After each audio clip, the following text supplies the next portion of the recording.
Computers don't understand relevance, and it's unlikely they will anytime soon. Hi everybody, my name is Greg Crable, and this is my podcast, Something I Learned Yesterday, where I take one issue, often from the world of publishing, not today, and explain it in just a few minutes. Remember that fun video that came out a little while ago where kids are throwing a basketball back and forth across a court, and the viewer is asked to count how many times the ball is passed? And by doing that, they somehow miss the gorilla that walks into the middle of the court and thumps his chest. Like half the people who watch the video don't see the gorilla. That's a negative illustration of what's called relevance realization, which is a very important topic in the world of AI. Now, I like AI, I use it all the time, and I hope I've learned to use it well. At the same time, I'm well aware of the vast library of fiction warning us about the dangers of AI. And I take that all very seriously, or at least as seriously as I can take something that I can't do anything about. If Bill Gates creates Skynet, there's not much I can do except die in a hopeless battle and hope for a foamy mug of mead in Valhalla. There's a strong reason to believe that AI is nowhere near general intelligence. And that has to do with this concept of relevance realization. Here's the problem. There's an almost infinite number of ways to process the sensory data we're flooded with every day. Somehow our brains are able to find what's relevant and focus on those things. Now, the significance of data is different than the data themselves. I'm just going to focus on the data for a minute. To get a sense of the scale of the problem, each of our eyes has about 120 million photoreceptors. Only about 1 to 2 million nerve fibers transmit that information to the brain. That means we've already lost like 99% of the data. Now let's look at this in terms of bits of information.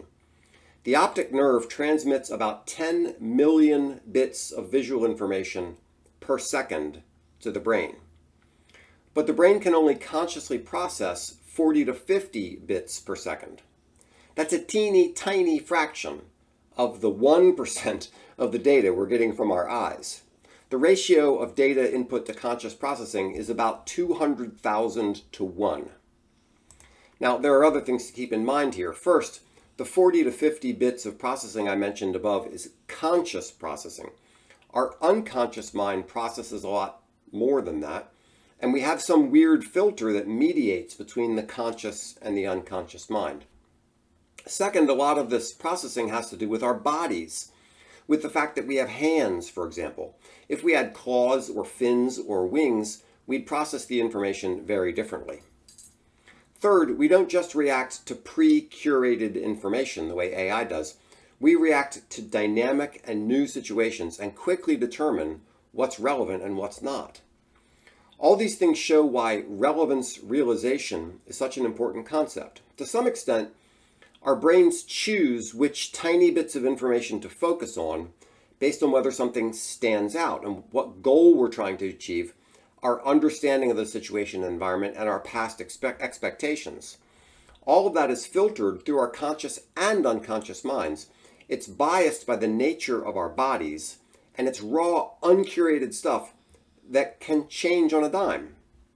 Computers don't do those things. They don't know how to pick what's relevant. They don't have conscious minds. They don't see the world from an embodied point of view, and so on. The current crop of AI, like ChatGPT, is only able to pick relevant information, which it does, by the way. The reason it can do that is it's piggybacking on what humans have already determined is relevant. The data that's going into ChatGPT isn't random raw data. It's stuff that we've already picked, curated, and processed. In order for AI to attain general intelligence, it's going to have to be able to determine relevance on its own. Think back to the gorilla video. People like to point out such things to make fun of the way humans process information, and it can be fun. The thing is, that blindness to irrelevant information is what allows us to walk across a busy street, ignoring all the irrelevant sights and sounds and focusing on what's going to keep us alive. It doesn't work all the time, but it served us very well, and for now at least, that's what's keeping Skynet at bay. So that's my thought for today. I hope you found it useful. If there's some way I can help you with your business, please give me a call. I'll show you my contact information in a minute. For right now, I want to tell you about my new book on customer data platforms. You can get it in paperback from Amazon. You can download the ebook from my website. Please check it out. Thanks so much.